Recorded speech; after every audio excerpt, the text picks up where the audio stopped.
What's up, friends of the good mood? This is Manni, and are you ready to see this ultimate Mars becoming enemy number 1 on the battlefield with, more accurately, ultimate Pulsars here, starting off in a 2-on-1 versus Nether and Crisis. Crisis with Gauss and Nether with something, I don't know. Doing some corner shooting at first and then getting a pretty hefty hit from the Gauss Crisis, who of course bypasses my shield because that's what a Crisis robot does.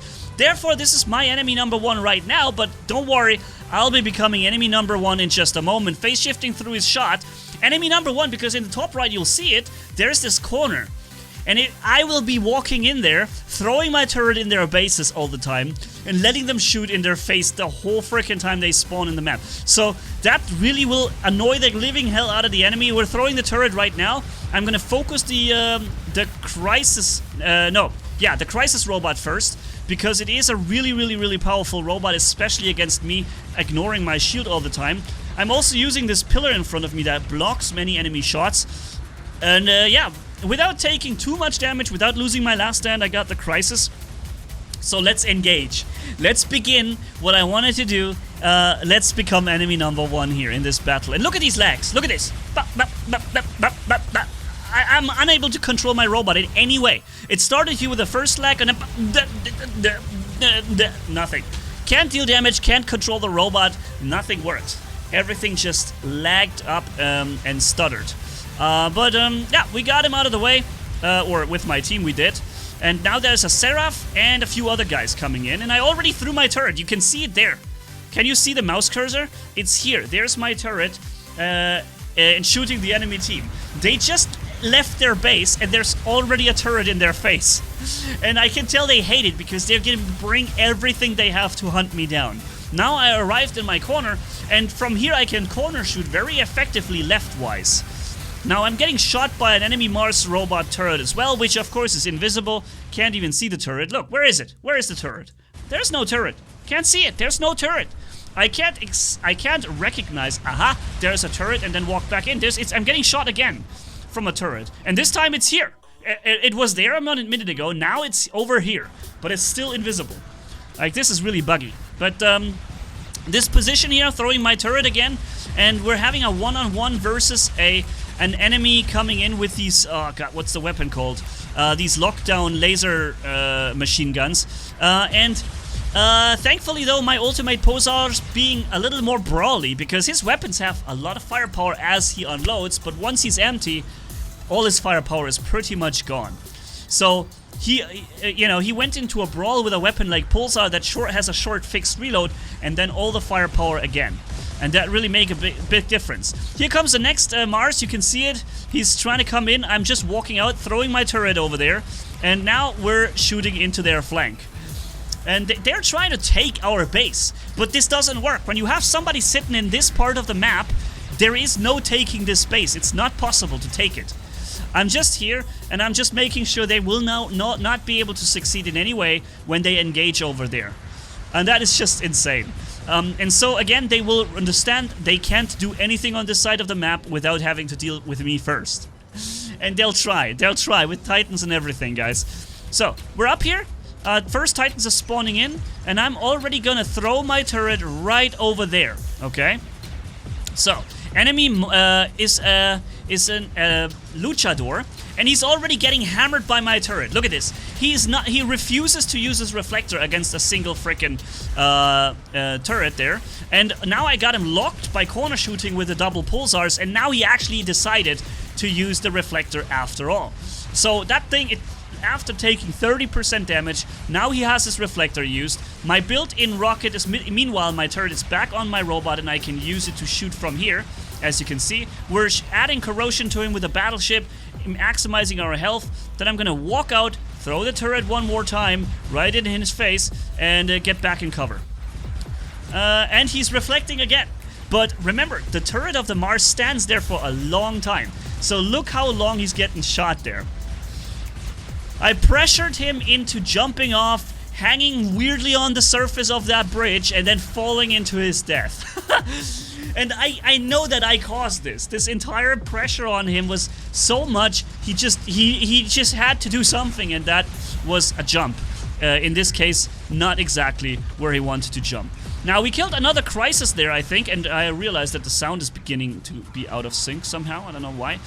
Enemies coming in with an Indra Titan, and I jumped through the turret behind him. Now I'm corner shooting him, putting him basically jeopardizing or threatening him to be locked in a very nasty position without cover, which makes him retreat back. My turret is meanwhile having a lot of fun with him, and now I'm coming around the corner and ending it for him. So, bam.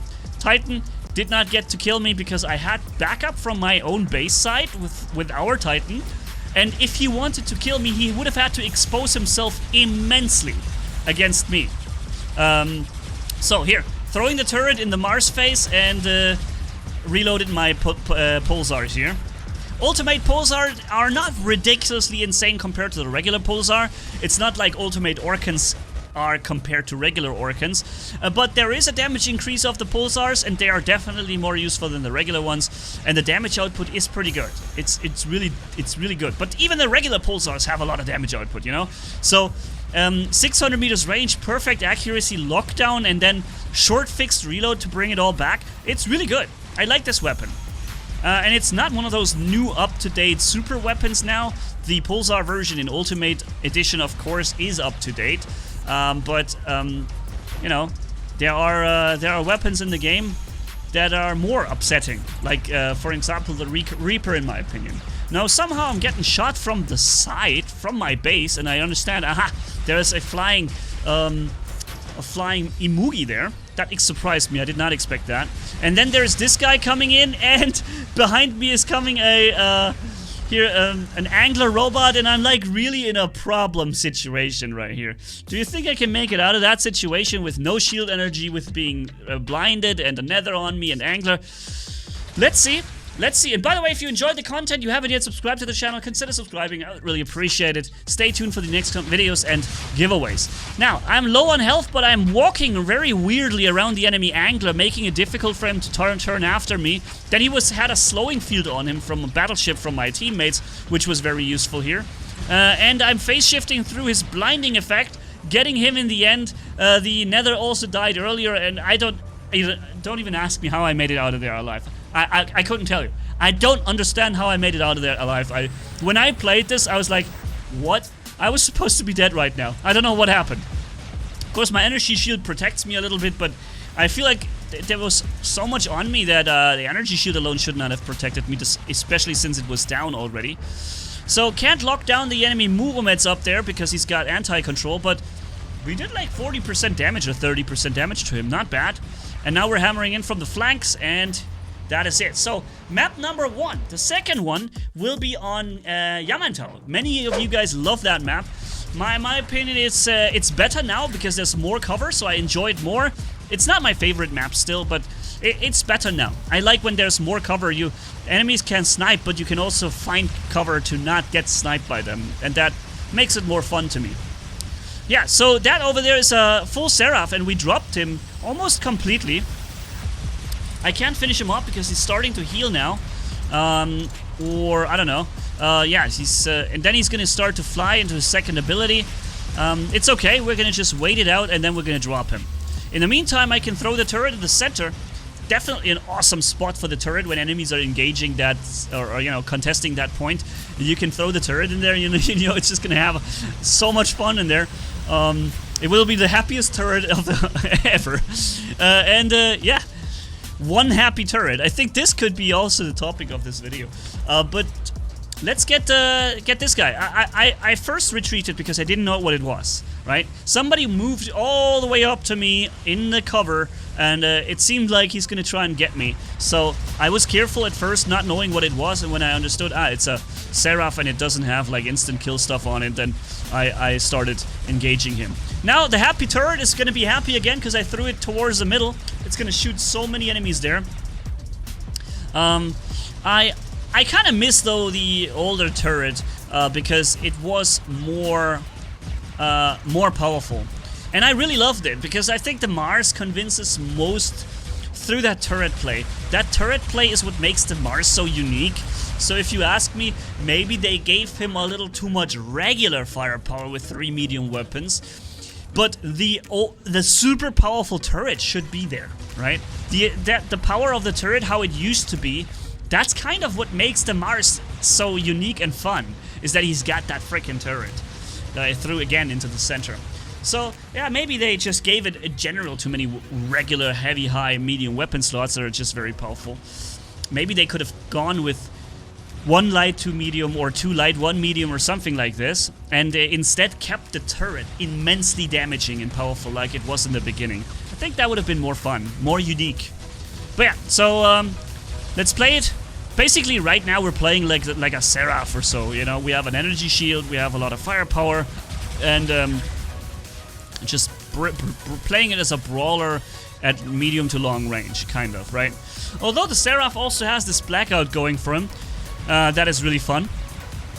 So we're dropping this Angler over there, or helping to drop it, and then finishing off the Titan altogether. Because, you know, let's be honest, man, Titans like this, you have to have a lot of firepower to deal with them, and if you have a full team dealing with them at the same time, you can drop them quick. So whenever there's a chance to help your team get rid of a Titan, just go for it, because those things are really, really nasty and hard to take down, especially when they now have the repair amplifier and so on. Thankfully, we have our own Titans now finally jumping in, because without any Titan support, getting that Titan down is very difficult. But with the Titan support, we should eventually get it down. He was almost EMP'd. Would be good if somebody follows up with an EMP, but it didn't. Alright, so he's gonna get into one more reflector, I guess, but it's too late, probably. Maybe not. He even gets stealth. Yeah, he stays in the game combining everything the meta has to offer. Battleship and all the perfect modules and everything, but my team's definitely gonna get rid of him there. Yep, he just died. GM King down there is, he's gone. And now we can deal with the center again. I see that a harpoon weapon, what's it called here? Invader is coming up. I'm trying to stay out of his 150 meter range, which works really well. He can't get me anymore, and I can get him. Again, sorry, the sound is getting out of sync a little bit. You hear kill, and then you see it a little earlier. I don't know why. Now I see a crisis, and I decided that this is my target. Although his shield is immense, you can see this amount of shield energy, because we're doing a lot of damage with this. Fully boosted, 95 stacks on the nuclear amps, fully boosted damage output on 3 ultimate pulsars. That is a ridiculous amount of damage output, and I need to fire this much. So this must have been like a paladin battleship or something that I had to drop shield first. And now it's the actual crisis shield. You see it goes down quicker. And we're getting him down to last stand. And after my reload, we should be able to drop him finally. Pop, there he goes. Nice. Every crisis kill is a very helpful kill, because they bring so much firepower to the table that you have to deal with them. You can't leave them unattended. It's not a good idea. So now we're no longer enemy number 1, by the way. It was only for the first match, but I tried to help my Titan friend up here with his Minos, who's trying to deal with a Rook, but it seems like the enemy super meta ultra Rook with his sonic weapons and everything that the meta has in store was able to deal with him. Also, the Minos was not fighting him in the ideal situation. He was just in the open, and after his reflector he just gets killed. You need to use these 2 double running abilities you have on the Minos to run back and cover as soon as your reflector is off, regenerate it, and come back in. That's how you can successfully fight an enemy Rook and actually win the battle. But also his weapon systems for that were not ideal. I typically combine also the sonic weapons to do this. So here I'm locking him down, the Nether Titan, no, the Aether Titan in his flight, throwing the turret at his feet, and now we're unloading everything we've got with the ultimate Pulsar and the turret combined. And you see he's dropping really fast. Like, we're doing a really hefty amount of damage. I decided to try and get the beacon in the middle here, but in this moment they turned the 3rd beacon red, and that's why the battle ended very quickly. If we had kept that 3rd beacon and this would have been our 4th beacon, I could have probably, no, if this would have been the 3rd, at least we could have slowed the victory of the enemy, perhaps giving us a chance to capture more, but that didn't happen anymore. So yeah, well, what do you think about the ultimate pulsars on the Mars? Generally like the Mars, but like I said, I wish they would make it back being this unique playstyle that the Mars has, where the majority of his damage actually comes from that turret. Even when it's on you, like, you can decide how you want to play it. That would be really cool, but they kind of made it like a more generic all robot, like all the other robots, focusing most firepower coming from the medium weapons and nerfing the turret so that only a bit of damage actually comes from that. Yeah, but I said what I thought. Anyways, thanks for watching, have a good one, catch you in the next video, and stay tuned for the next giveaway as well. Manni signing off, bye bye.